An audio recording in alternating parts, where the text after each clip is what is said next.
Welcome everybody. Justin here, Fast Entrepreneur. Welcome to the channel. Today I want to talk to you about a few things, but specifically altcoins. What are altcoins? How do you get them? What are airdrops? Let's get at it. So I'm taking a walk here just in the park real quick. Geese in the background making some noise.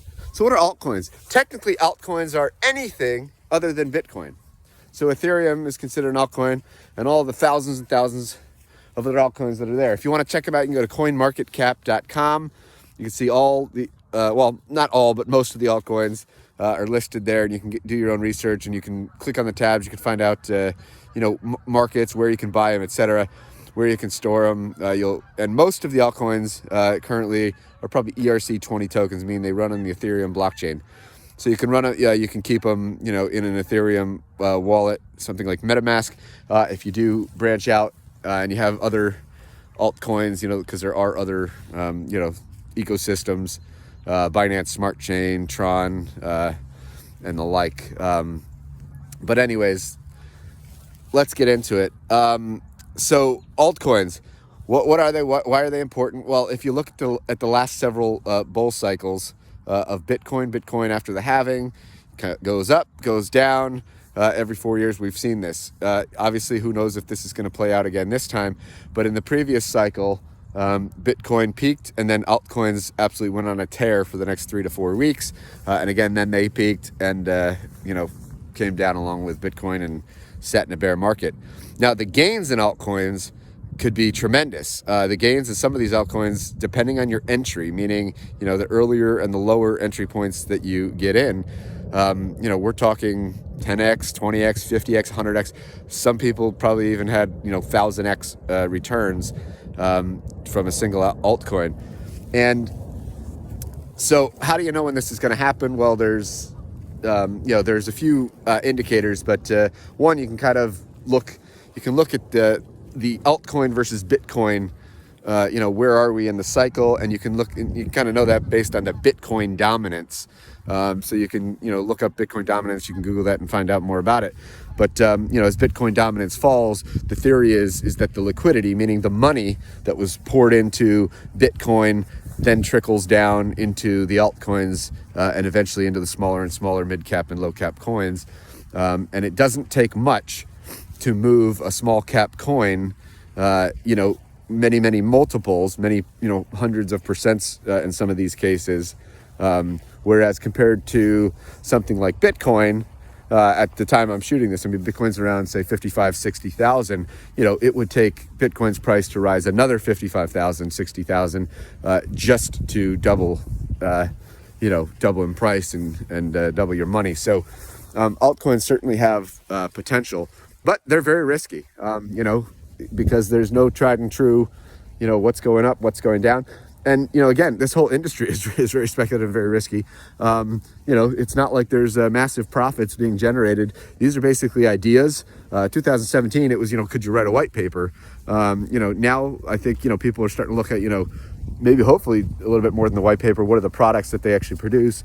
Does this have potential? But it's still, people are still betting on where they think things are going, not necessarily where things are going. And if you, relate this to the internet, say when Amazon or companies like that were came about, listen, Amazon had a very promising idea, very promising technology, but it took them a long time to get to a place where they could say that they were, profitable. And so, hey, we'll see what happens. What else is there about altcoins? So buying altcoins, unfortunately, a lot of these altcoins, this is the pros and the con of it. A lot of these altcoins, because they're so small, well, where do you buy them? And sometimes they're only listed on, say, one exchange. Now, the beauty of Uniswap is that Uniswap has listed, it's very easy for coins to get listed there. So Uniswap, you can find many of these altcoins before they're ever listed on another exchange or a major exchange. So Uniswap has been a game changer. But again, Uniswap is on the Ethereum blockchain, and currently the fees can be very high. So unless you have, a good amount of, a good amount of a coin, a good amount of chunk of change, you have to consider, sometimes the fees can, $30, $50, up to $100, sometimes we've seen, or more, just to put through a transaction. So that's something to consider. And that's not only when you're getting into a position, that's also when you're getting out.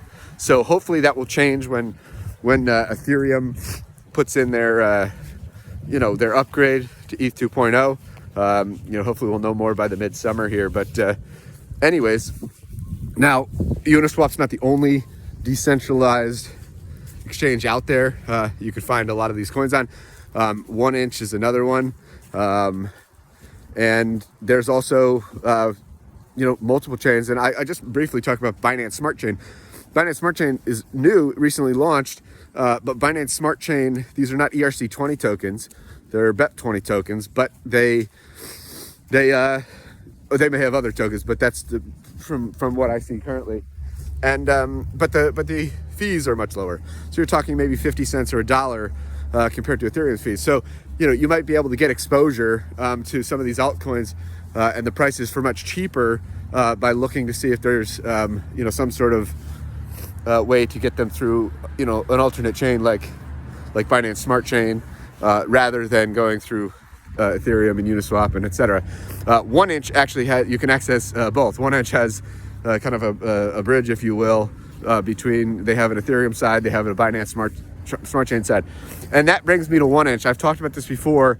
1inch just recently gave another airdrop, and for some people it was in hundreds of dollars, depending on when you got them and if and when you cashed out. When we're talking maybe $800 plus.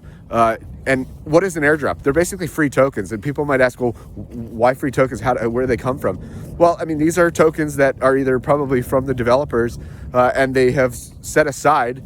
And think of it like this: they're rewarding you. It's a marketing expense in some ways. They're rewarding you for using their platform before most anybody else is.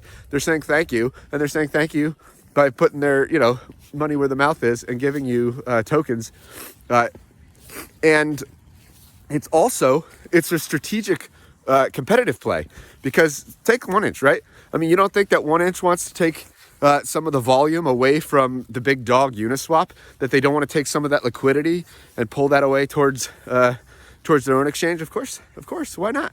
So, what better way than giving and rewarding people with tokens? And specifically, in the last one, they actually gave people an airdrop if you had used Uniswap, right? So, they were specifically targeting. So anyways, now just a quick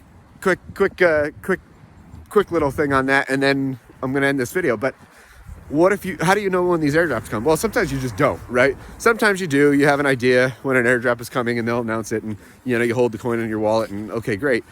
But some of the airdrops you don't. But from what we have seen, Uniswap did an airdrop, right? Uniswap gave away 400 Uni tokens, and today that'd be worth over $12,000 if you just held them.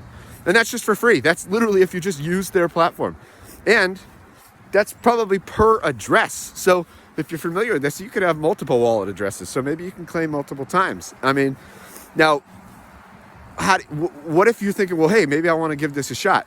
Well, maybe you want to look and say, okay, what are the other coins out there? What are the other projects out there that maybe haven't done an airdrop or you don't have a coin yet, but do something similar that might be, thinking about doing something like this? And the criteria up to this point for most of these airdrops has been simply just use the protocol, just interact with it in some way, shape, or form. Now, listen, there's no guarantees, but unfortunately, to interact with an Ethereum contract, sometimes it takes $30, $40, $50 or more. So that can be kind of costly, just in the hope that, maybe someday, this project will send an airdrop. But, who knows? Maybe there's going to be some more opportunities, say, on the Binance Smart Chain. Maybe there's other projects that might be doing Binance Smart Chain, airdrops. And maybe to play around with those might only cost you, a couple pennies or dollars to do so. So, you throw your net out. Maybe you try it on 10 different platforms or so. And, who knows, maybe in another several months or throughout the year or more, maybe there'll be another significant airdrop. Anyways, that's all I got. Be blessed. Hope this helps. Leave your comments. Please share, subscribe. See you guys. Peace.